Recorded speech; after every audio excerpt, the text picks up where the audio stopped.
Hey, you, Nina here. You are officially listening to Triggered. Can we play with that wherever you get your podcasts?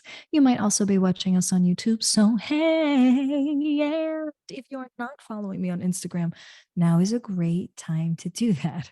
We talk about our empowered human community on Instagram. I give you lots of free tools. I am like regular on the content creation so that we can make this conversation accessible. That is why you would want to follow, is so that you can get tools and make it much more accessible. We also have, for those of you who are not aware of our Empowered Human community, we are starting a thread on Instagram. Welcome, friends. And it is all due to the Empowered Human Live, which is our group session at the end of the month. So, what I'm essentially saying is if you are here listening in and you are like, yes, Nina, I want to move from powered to empowered, I want to explore my triggers, right, as a human being, and I want to level up, then fantastic. Here's what you're going to do. You're going to go follow me on Instagram at Drama Therapist Nina, and or you're going to DM me so you can get access to that group. It's free. It's on Instagram.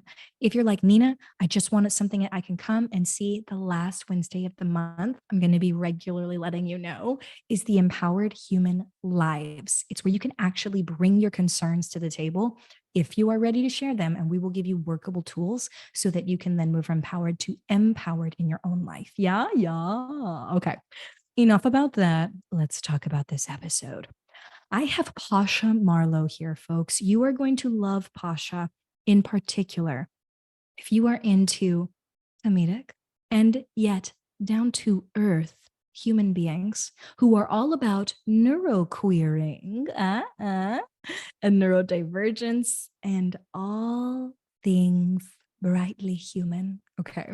So Pasha is going to be able to speak on that. And that is what we're going to be exploring: triggers around unmasking, around identities, around being able to unmask your identities, and so on and so forth. We are going to share a little bit of our own personal stories. So do be aware that will be a part of this episode. But mostly you're going to get skills and the way that we've processed through our own unmasking. So grab your journals or a really good friend to dialogue with about what comes up for you in this episode, right? As we transform hard conversations into teachable moments. Of course, it won't be every facet of this topic, but it will be at least one. In the case of Pasha, at least one. In the case of Nina, and at least one more at the intersection of both of us. You picking up what I'm putting down? Okay. Because that is all I'm going to say for now. And you know that I am curious. Are you ready to play?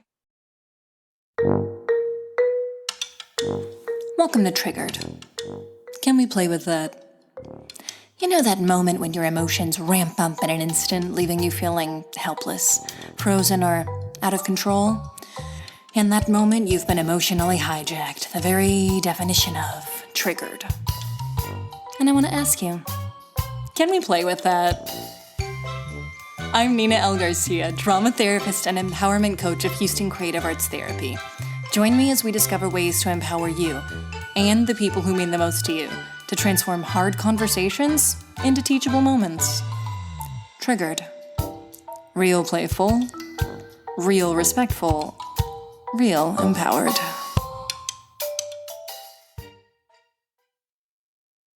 Let's take a breath. Ooh. Welcome, Pasha Marlowe. Thank you for having me. I love it. I love it when people actually sing that back to me. It's really nice.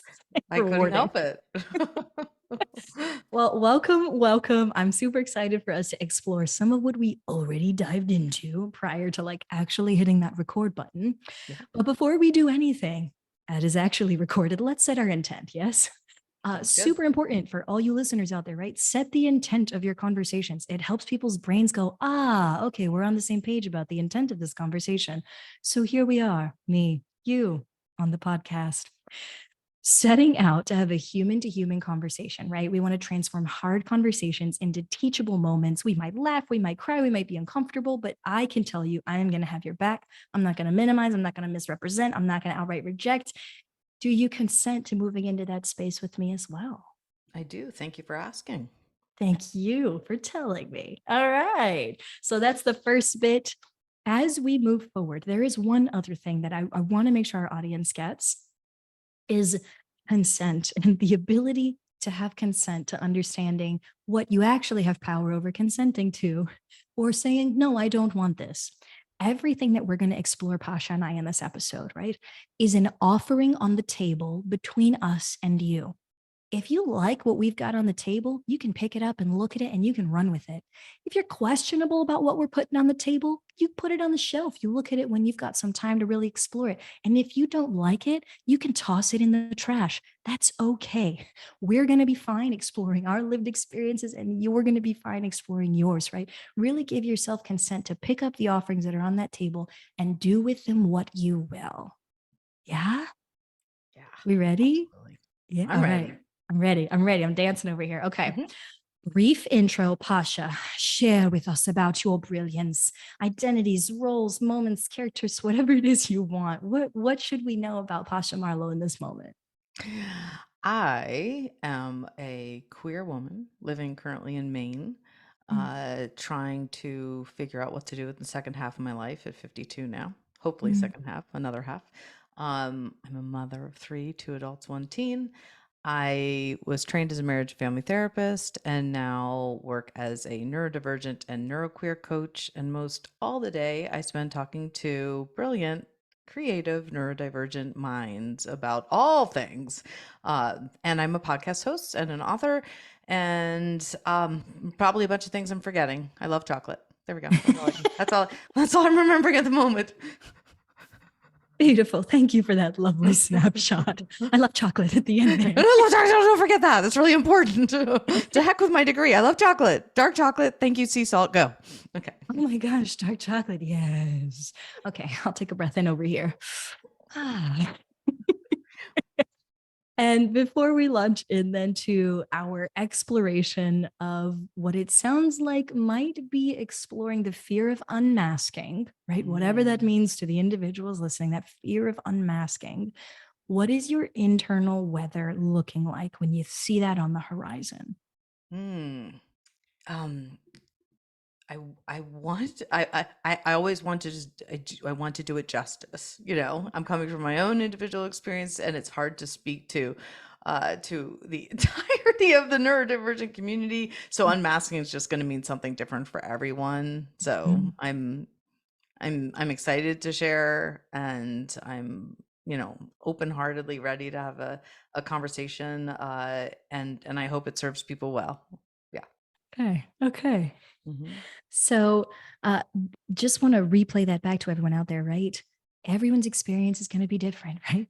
Every person has their own individual culture, which is what we say over here, right? It's and Hmm. like, thank goodness Hmm. for it. So, we're going to be exploring Pasha's experience, my experience, the intersection of our experiences. And again, remember that table of offerings. It's up to you, folks.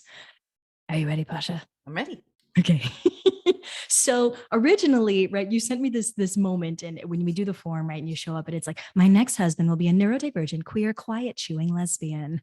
I The was like, name of my next book. yes. Yeah. Are we ready for this book? When is it coming out? Like, I'm like, yes. I just need a weekend to write it. Just a weekend. Put it on the calendar now. It'll get done, right? Exactly. Okay. Supposedly. My first book was My Next Husband Will Be a Lesbian. And since then I've just become a lot more specific because that did not allow for all of my wants and needs and desires and boundaries. Oh my gosh, I'm so glad you just said that the way you just did. It didn't allow for everything, and you had to get more specific. Hmm. I don't know how many people out there will come to me and they'll be like, I'm just overwhelmed by different things. I'm trying to figure things out. And I'm trying a bunch of different. I love all of that. I love the trying of the different things. And what is it that helps us know we're moving forward? We're actually funneling down. Like that funnel is getting tighter and tighter, right? And not in a constricted way. And I'm like, oh, I don't need that extra thing. So these things go in the funnel. Oh, I can get that out of there. Oh, yeah. Yeah, that's so true. I wanted to be, when I first came out as queer to myself into the world a few years back, I just wanted to be as expansive as possible. And Mhm. and now I'm really getting very specific and nuanced in Mhm. in who I am and what I want. And of course that's helping to manifest things that are more in my truth to come my way. Mm, So yeah. yes. Everybody grab your journals right now, because if you did not write that down, that sentence was gold, Oh right? shit, don't ask me to repeat it. Repeat that. Nuance. Pause, right? You talked about the nuance Yeah. of being a human being, right? And as you learn more about yourself, that right, you started expansive. How Mhm. many of us raise your hand? Others start and we're like, I'm going to be everything to everyone. I'm going to be everything that I can. And it's Mhm. like, oh, wait a minute, wait a minute. You and I get to be nuanced. I don't have to be Mhm. quite so expensive, right? And far be it from me to say one way or the other, right? But we get to be nuanced. We don't have to make sense to every single person's right black and white idea of what we should quote unquote be. So you have this nuanced, right, that you just said, self that came forward. Yes. Yes. And it's quirkier every time I every time I niche down. Yes, yes. That's okay. So the other bit that you mentioned on that, right, is that like the value in finding your own nuance. So that's actually what I want people to write down is, what is the value in finding my own nuance? How am I exploring finding my own nuance, right? Pasha's done it. We're going to hear some more. Yes, soon.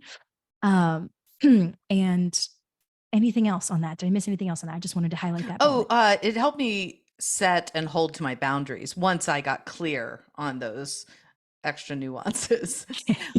Yeah, because I wasn't just letting anybody in. That's not just in terms of dating. It's just in Mhm. terms of just working and living, and which clients and which friends I allowed into my orbit. It wasn't wanting to just people please and be expansive and just invite anyone who was queer over into my life. It was really getting very specific about the types of people that I wanted to surround myself with Mm, that felt healthy, but also challenged my views. I really enjoy learning and being curious. mm, I'm in getting more nuanced, kind of letting go of a lot of past expectations and judgments too. It's been really cool. I've lost a okay. lot of people, of course, as it happens when when you Yes. expand, you break free of some other relationships that were no longer, serving you well. But yeah, I've gained a lot of really important people in my life. Mostly, I have um, come to really enjoy myself, and frankly, for the Mhm. first time now at 52, like I really enjoy my own company. I think for the first time Mm, in my life this year. mm. Yeah. The value in really enjoying our own company. Hmm. I think so many of us grow up with this story of like, you've got to find that special someone and then you'll never be alone. And it's Right. like, but what if I turn out to be that special someone and then I never need to feel alone? Yeah. It doesn't mean that we won't seek companionship. It doesn't mean that we won't find a fantastic partner in the future, or partners, right? As the case may Hmm. be in the future. But Hmm. to say that I am at my own best friend, that I know myself, that I'm doing the best I can by myself first so that I can resonate out. There Yeah. was something else that you said. Ooh, Mm. ooh, ooh. I'm not sure, Yes. although I've been, I guess, unpartnered, even though I'm living technically with my husband. That doesn't count because we're not intimately partnered, but I haven't been partnered in 7 years. And there was a long period of time where I felt lonely about that. I just kind of felt sorry for myself but that was society's messages to me about that I probably do feel lonely or that I must miss sex so much. And Mhm. there are days where that's true, but the lonelier days are the days I don't feel in alignment with my work or my passion, and I don't feel aligned with my conversations and my Yes. truth. So that's lonelier. Oh And my so, gosh. yeah. This is so important, right? When we think about, y'all have heard me say this a few episodes ago on the podcast. If you're new, welcome. But that Maya Angelou quote and the idea of belonging to oneself, Mhm, right? And y'all look this up out there, right? But that the cost is high, but the mhm, reward is great. And mhm, this is what you're leaning into, right? This reality that you have experienced, right, Pasha, of like the owning of your truth, of your mhm, reality, of the way you're designed as a human being in this universe, in this particular moment, right? That this is what it is. And that mhm. when you were like, oh, hey, everyone, this is what this is. Some people who didn't have capacity to be there for you, who were not beneficial, right? They left the picture. Yes. And as painful as that may have been, was it ultimately for your benefit? Yes. Yeah. Yes. Yeah. Yeah. It was. It was. So the circle gets smaller sometimes, smaller than I thought it would ever be, and smaller than maybe I wish it were. Mhm. But if the circle is me and a couple other people, perhaps on a good day, then that's still better than being around people who didn't care to ask the questions to understand me. Mhm. I really. Mhm. Mm. And then that quality over quantity. Mhm. Mhm. For those of us who are like, I still feel lonely in a crowd, right? Oh, more lonely in a crowd than by myself. That's new. That I don't feel lonely by myself. But yeah, I say no to many more social engagements, not in a social anxiety way or in a way of feeling really introverted and hermiting Mhm. up. It's not like that at all. It's just like I'm looking forward to spending time with myself. Yeah. And then I weigh out all of the energy or sensory issues and all the things that come up for me as a neurodivergent person as I think about leaving. Mhm. Is it dark out? Is the parking going to be stressful? Are Mhm. the shoes going to be uncomfortable? What time Mhm. going to get in my pajamas? I really like being in pajamas by 8. So, it doesn't match with all social events. It doesn't, right? This is that, like, I love that you said alignment earlier. And when I talk Oh, about alignment with people, I really say it's thoughts, feelings, and behaviors, and they all support each other. So yeah. when your thoughts supports your feelings, supports your behaviors, you feel really aligned. It's like you're thinking what and Mm, you're feeling is supporting and you're acting in a way you're really aligned. But if only two of those things are supporting each other, you feel partially aligned. Something's a little off, it's okay. Maybe we can get by. If you only have one of those things, right? Or mhm, none of them, right? If they're all going in a different direction, mm, we feel misaligned, yeah. right? How we can't belong, we can't connect, that Yeah. misalignment. But when we break it down and like, okay, well, let's look at your thoughts, feelings, and behaviors. My question is like, how long are you willing to live a life that is misaligned? Right. How long are you willing to sacrifice yourself performing the shoulds of what society has told you, as opposed to saying, wow, you know what? I really want to do that personal work and show up as the most vibrant individual I can. I would like to quote unquote unmask, right? For those of us who have been masking. Hmm. Yeah. Yeah. I think of go ahead. I was just thinking about the amount of, and I used to be with this thought as well, that once my children graduate, I'll start doing this work. Once my children graduate, I'll start either Mm-hmm. unmasking or exploring or Mm-hmm. expanding, or starting to be more in alignment or starting to take care of myself better. And, and perhaps it's because I have children that span from 15 to 25 that I'm just like, well, that's a long time to wait.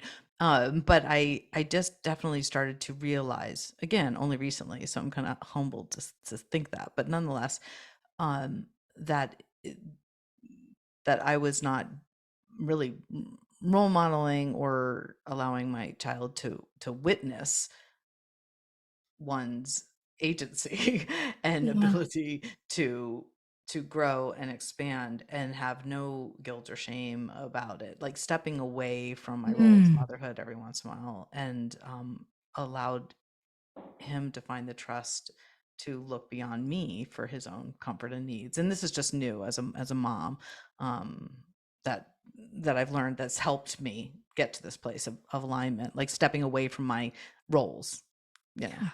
Yeah. Oh, I love that you just said that, right? Stepping away from the roles. Mhm. Right? For everyone out there, any conflict that you're presently having around this, just start writing down, right? And you can do this after the episode, some of the roles that you are playing. And if you Mhm. were to categorize them into, I am intentionally have Yeah. chosen these roles, I'm intentionally playing these roles.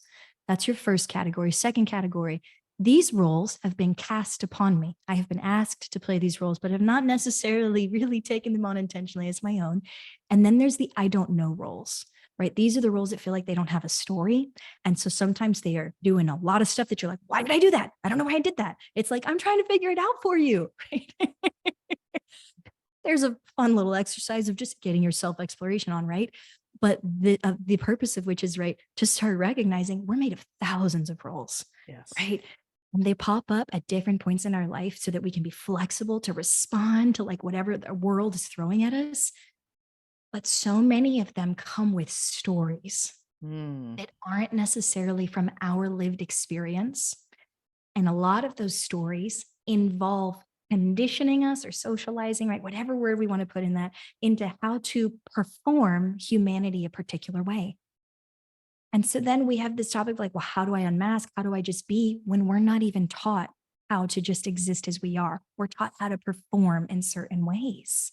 Yeah. Yeah.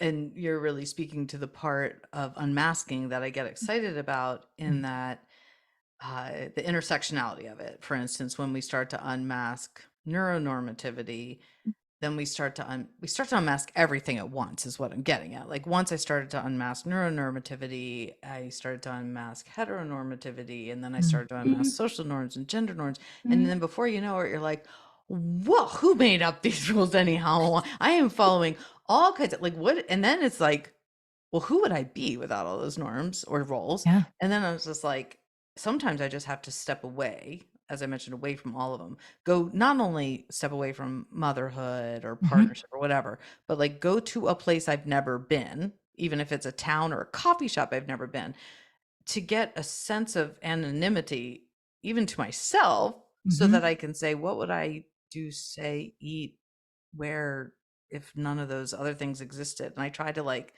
almost create this kind of alien experience so that I can check in with myself. I don't know if I said that in a way that made sense. I love it. I want to picture frame it and like, yes, because what I'm hearing, fix this if I get it wrong, right? But when you share this, what I see in my head is this willingness to say, I am going to relieve myself of my roles that have expectations, right? I'm going to relieve myself of expectations in this unknown space. There are now no expectations here, right? Nobody knows me, which means arguably, do I have any responsibilities here, right? And so Mhm. without expectation and responsibility, we can really say the roles sort of get quiet and they're like, wait a minute, how do we respond to this instead of react with on the basis of our conditioning? Mhm. Right? Mhm. You're literally leaning into your edge and giving yourself the opportunity to explore how would I respond to this at my core Yeah. with who Yeah. I am and how I'm designed to end. Yes. So I love it. Makes total sense to me. Good. And I think it's also one of the things when I work with people on moving into that courageous space of unmasking. That's how I say showing up as yourself, even choosing to explore and question, like you said earlier, to question ourselves. Even choosing to question yourself is a way of like unmasking to yourself. Hello, right? Just that first one. Nobody even needs to know that you did it. What? Right? Mhm. Yes, right? Like unmasking to ourselves.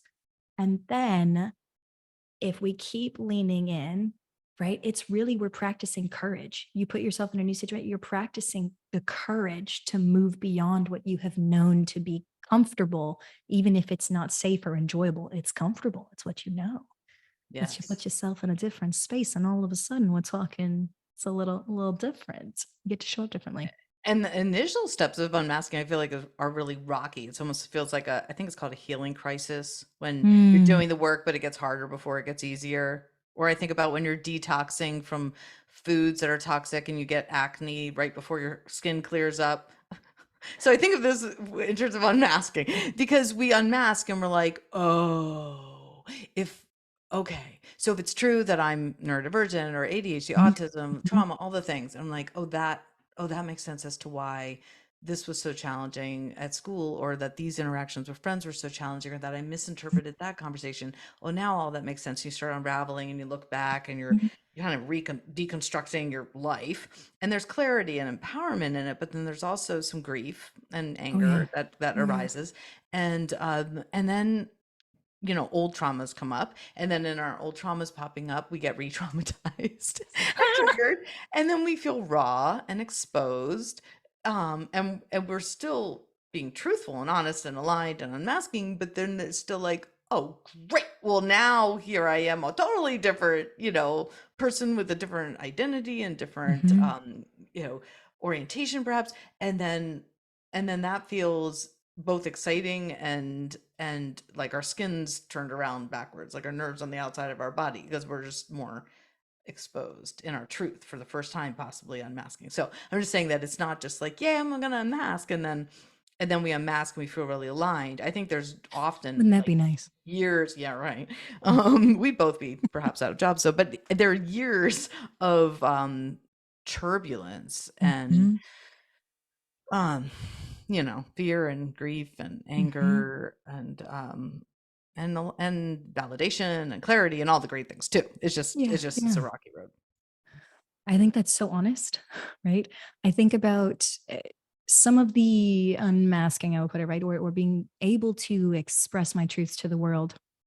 And for so long, at 12 years, just to speak about and acknowledge and even move beyond the PTSD that I had from sexual abuse in high school from a teacher.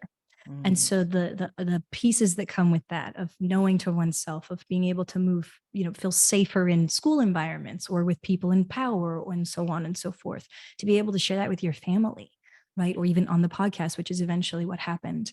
And the working through that, excuse me, and gaining the emotional fitness, right? That I sort of, that's one of the phrases I use, like the emotional fitness of that, has also led to being able to explore, what does identity fitness look like? mm, How do we start getting courageous about owning pieces of our identity that we have said, no, this is my truth, this is my story?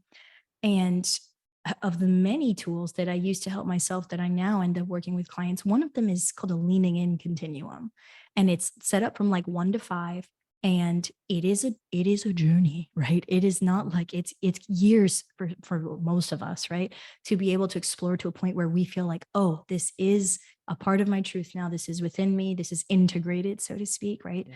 And the way that I run it, and I will put it in the show notes for anybody who wants to see the actual diagram, but the way that we run it is, we're like, 1 is the least public you can be, and 5 is the most public you can be, right? Which means 1 is Mm, the most personal, right? Intrapersonal, and 5 is the mhm, least. So mhm, with 1, it's like just to be able to think about it with yourself, talk about it with yourself, journal about it with yourself, to admit, oh, this is a part of my identity, right? PTSD was a part of my identity. That I was abused by an adult was a part of my identity. That I was queer was a part of my identity, right? That I eventually was divergent, right? Was a neurodivergent, right? Of the ADHD spectrum, part of my identity. And being able to claim all those at different points. But very first had to be like, there's something different here, just to mhm. me, just to me. And Yes. then 2, right? That next step, right? We're like, okay, so I've done it with myself. I feel really good about myself. I can say this to myself. I know this is true for myself. But number 2 is, right, moving into that leaning in again. Well, now who do you feel safe with outside of yourself? This is like your closest friends, maybe even a therapist, a coach, right? These are like that one other person who you're like, I feel safe enough in this space to tell you this because Mm, I'm leaning into this. I want to feel more comfortable with it. I want to feel more confident with integrating this into my story. I want to own this truth, not my abuser, not society, not my parents. I want to own this, right? How do I learn how to do that? So that's 2. Then we move into 3. We find that it's like parallel experiences. Maybe I join a group or an affinity group or a meetup, right, locally for, right, whatever my identity piece is. And I'm leaning into this in ways that feel manageable to me, right? Not because anybody said I should or because they said this was what was going to work, but because I know that this is where I'm at. This is how I want to move forward. 4 and 5, not everybody gets to these spaces and not everybody needs to. So mhm. 4 is leaning in with people who, more publicly, maybe with strangers. You're out with a group of friends and somebody says, oh, this is, and you're like, oh yeah, I am this, right? Or, oh yeah, that is a part of my story too. You don't know them. You don't know how they're going to respond to it necessarily, but you feel safe enough. You're in a group of friends, right? You've owned this to that point. You can talk about it with somebody who might be a stranger. 5 is like you're a public advocate, right? This is like the Pashas and the Ninas of the world. You're a public advocate for your experiences and going out there. And the thing that I tell everyone is, so often we're like, in order for me to be okay with this, I got to go from 1 to 5, right, Nina? I've got to go from 1 to 5. And we're like, no, the Mhm. goal is not to get to 5. The goal is for you to feel like you own your story, even if it's just at 1. Yeah. That you feel like you own that story everywhere you go, that it is yours. Nobody else can lay a hand to it. So if 2 is where you're at and that's where you're like, I'm good. 3 is where you're at, I'm good. Then great. It is. Yeah. I love that you aren't putting value on like there's a lesser value to one or a greater value to five, because I think in order to, in this case, progress to five where you're being more public and visible, you have to constantly go back to one and check in with yourself and continue to be curious about yourself and check in to make sure you're still in alignment, you're still integrating. Oh um yeah. so yeah, I think it's a, for me it's bouncing between 1 5 1 5 1 and 5. I kind of, so I just skip all the middle steps for, like, once I got to 5, I don't tend to go back. I just kind of like either in introverted zombie mode days, or I'm just like out loud saying everything to everybody and and posting and podcasting and writing, and I have a hard time in the middle for me. Does it work for you? Does It that feel does. It beneficial for you? does. It causes a lot of energy. Mm. I don't know, roller coaster is the only word I'm coming up with, but it's either highs or lows. Very high and very low lows is what Mm-hmm. it Mm-hmm. causes. So I suppose it's not always good for me, but those are the two extremes I play with. Yeah, yeah. I think that's what I was seeing too with clients. It's like there was these extremes of like, well, I've got to, but like this is where like, right. And it's like, they're like, but I have talked about it before. And I'm like, I hear you telling me you have put it on your Facebook, you've talked about it with others, but do you feel like you are Mm, at a 5 comfortably, mhm, confidently? mhm, It's a, and they're like, I guess technically I'm probably more at a 3. I think a client a few weeks ago, she was like, I think I'm more at a 3 and I've been telling you I'm a 5, but I don't think I am. And I'm like, I mhm. can't tell you is the thing. Only you can tell me, right? So that's true with masking. Like I might want to, for sake of business or productivity or just for people to think that I'm being successful or whatever, I might put myself out masking as a 5 when I really need to retreat back inward and check in. So I'll make that mistake often too. Where Mm, and then the other part of it is with my neurotype, I definitely absorb the information and can remember the information better if I teach it. So I tend to learn something new and pretty quickly integrate it into my work, and then I teach it or I talk about it mm, even if I don't fully understand it. I could be in the messy middle about it and then I integrate mm, it, but then it's exposing, you know, that new belief or new understanding, and so I then go, whoa, I just put that out there. Oh, we're talking about sex now, aren't we, Pasha? Okay, interesting. That's interesting. You just put that on social media. Great. Now we have to dig into that. So sometimes I do the cart before the horse. ooh, okay, okay. Yeah. I think about thinking about that cart before the horse, and I know we're coming up on time soon, but I think about what you talked about in the how difficult this is, right? Mhm. For the unmasking bit, and we haven't even gotten into other people's stories around, right? To the most extreme, it can be the fear of unmasking. If suicidal thoughts pop up, Yeah, right? lots of stuff. And which is right. Just for everyone out there, we've done several episodes on this now. I'll give you a brief in a nutshell. We look at the suicidal part, right? Drama therapy world over here, as the part that pops up to say, like, I'm going to protect you from this, which feels so overwhelming. And my protective move is to remove you from the world. Mm, Emotions are thinking short term, but they're always trying to protect us, but they're thinking mhm, short term, not long term. So I mhm. say we got to get to know that part, figure out what is it trying to protect us from. Oh, I'm terrified of admitting I'm filling the blank identity piece here, right? Yeah. Terrified of owning that as a part of my truth, but an uncomfortable truth is still truth, right? Like we're still Yes. these things. And when you talked about the how difficult it is, I think one of the places where I get hung up as a human is I'm so used to leaning in and going that 1 through 5 and 1 through 5 and running these things. And I'm constantly am going back to 1. I was really grateful that you said that because it's not like, oh, and now I'm at 5 and I'm good. It's constantly going back to 1 and saying, am I ready? Do I have capacity to, Yes. identify this and redefine my relationship to this identity piece? But I think about, I was so comfortable with it that it's one thing that somebody asked me, they were like, well, when did you come out? And I was like, I didn't. I was just like one day, oh, that's what that is. Oh, that's what I am. Okay. And so like I moved forward and I was just like, oh no, yeah, I am queer. Like, well, when did that happen? I was like, it's just how it was been. And then I have a word for it. And now it's like, and that's just what it is. And Right. I was with I mentioned this before, but I was with a sisterhood of girls that I grew up with. And I didn't think anything of it. Right now, I had done the work on it. I felt like this is a 5 for me, Mm-hmm. but it wasn't for them. They Yes. grew up with Yes. me. And I remember sitting around that table. This was the last time we ever spent time together. And we have, Mm. right, I'm 30 something. We've been together our whole lives. And the last time we ever hung out was at my house. And I said to them across the table, I said, well, yeah, but I'm queers. What's the deal with that? They had said some kind of comment. And I was like, I mean, do we need to lean into that? What's going on with that? And the commentary became homophobic very quickly, Mm. which was surprising to me. I grew up with these people. I knew some of their ideas, but it was, well, but surely it's more like you're like as if I don't know my own feelings, right? They were like, it's more like you like honor other women, right? It's not like you like are like attracted to, it's not like you want to like be with them, right? And I was It's like, wow, you're uncomfortable with this, huh? You were just casting your discomfort all over me, right?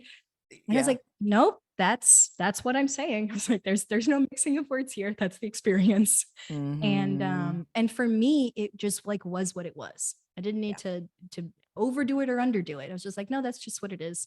And I felt the discomfort from everyone. And I was like, anybody else want to talk about this? I was like, I didn't think this would be a thing, but here we are.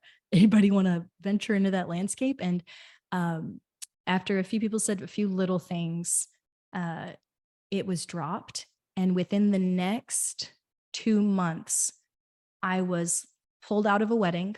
Mm. Uh-huh. I was removed from any invitation to any of the events from that wedding. That was my sister's wedding. Oh dear. Yes. Everyone else was still permitted to go.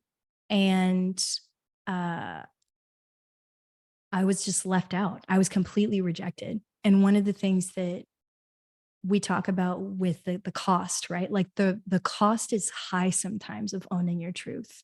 I don't regret telling my truth that way or in that, I didn't know that these people struggled with those bits Yeah. and I lost a sisterhood because of it. But when I also think about that, right, I lost the sisterhood as I knew it to be Exactly. when I learned about the sisterhood as it really was. Right. And that's not the kind of sisterhood that I would have wanted to be a part of. A place that couldn't accept me, even with it being all my life with these girls. Beautiful memories. We'll always have those. We'll cherish those. Can't be safe in that group. Right.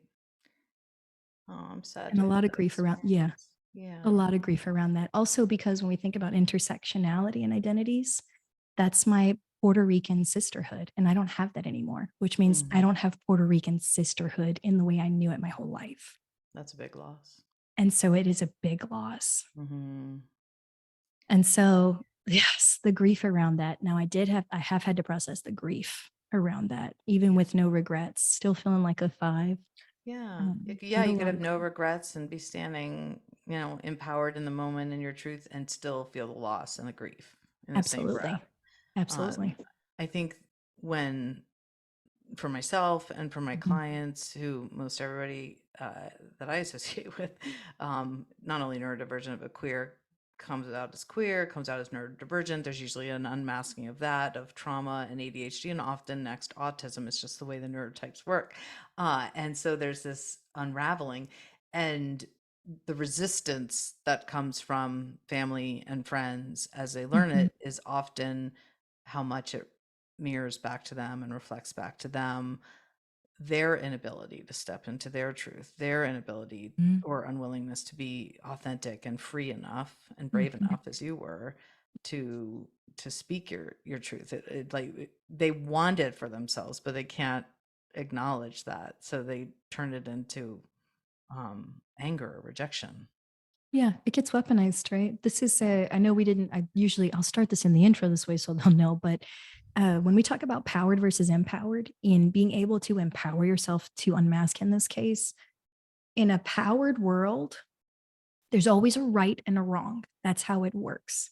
So when we come up with something that is different from the people who are in power, immediately the answer for the people in power is going to be, well, you must be wrong. Well, you have to be Mhm, wrong. There must be something wrong with that. What can we do about this? Because we want to be right again. mhm, It's always how it works in a powered world. And in a powered world, the person in power is willing to minimize, misrepresent, or outright reject, right? And so we even carry this for ourselves. If we can't acknowledge that we have these pieces of us, we minimize, misrepresent, and outright reject ourselves, right?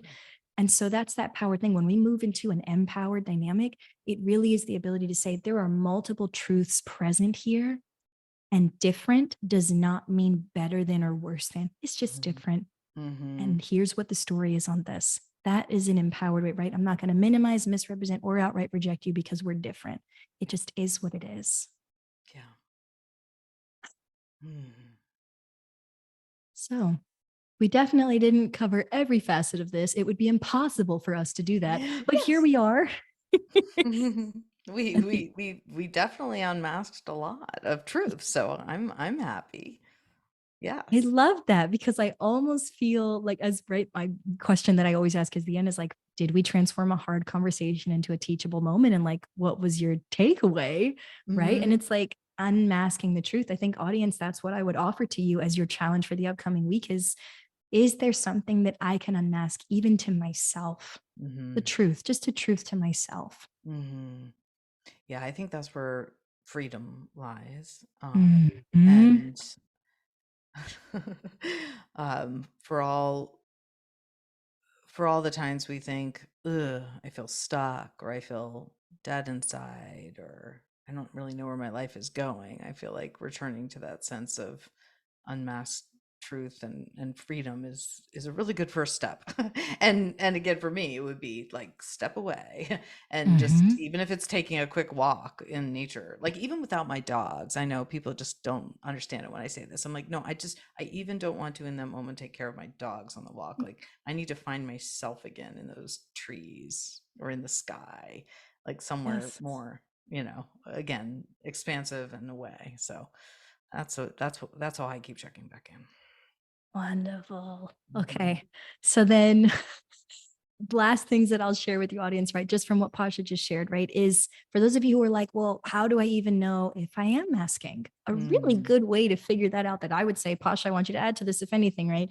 Is if you are finding that you should, if you have a lot of mm, should statements, I should be doing this, right? Though, or I shouldn't be doing that. Flag it, flag it, flag it, flag it, please, because it is likely somebody else's story about how you should, quote unquote, exist in the world. That is one of the top ways that I say, oh, did you hear that should such and such, right? With the client, did you hear that should? Flag it. They're like, oh, snap. They come back a week later. Nina, I started noticing all the shoulds. There's so many. And I'm like, okay.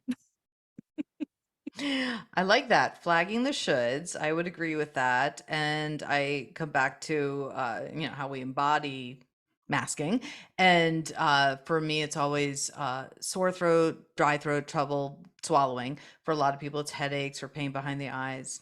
Tummy aches is common. So noticing how you feel when you're not fully integrated and aligned, and when you're masking up for whatever reason, whether it's safety or to fit in or whatever, and where that shows up in your body, and then that could be another clue. Boom. Take two out there, y'all. What is my body suggesting?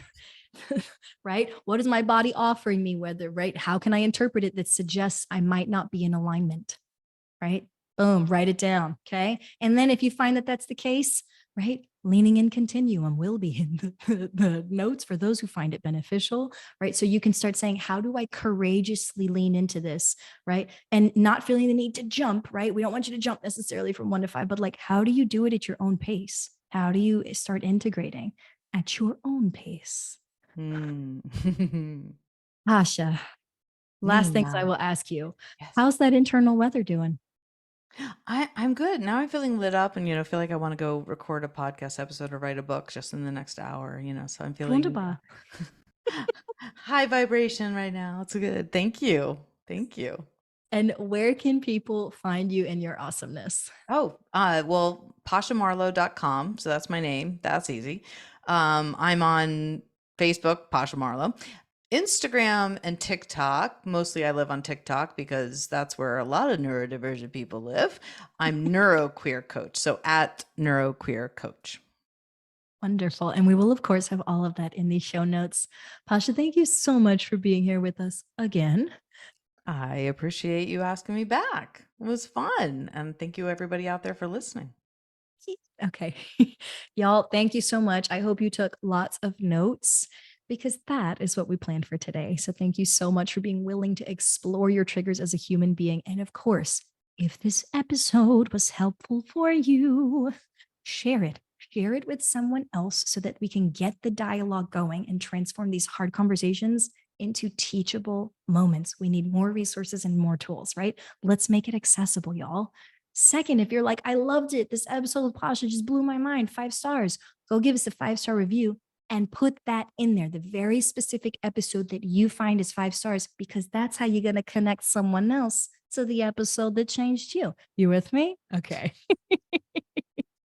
Otherwise, thank you so much again for listening, for exploring, for getting courageous, and otherwise, stay curious.